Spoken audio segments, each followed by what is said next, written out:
rapat. Jangan rapat-rapat aja, jaga jarak sekira.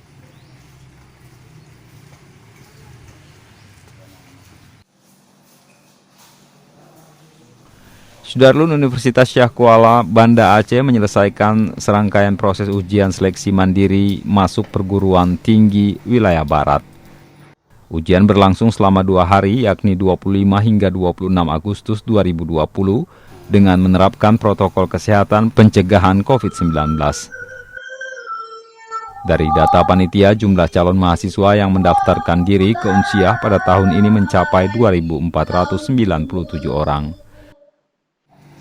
Meski mengikuti ujian tulis, kemudian ada juga peserta jalur prestasi yang masih harus menjalani tes khusus seperti tahfiz hingga 30 juz, juara MTQ, prestasi bidang olahraga, dan seni, serta lainnya.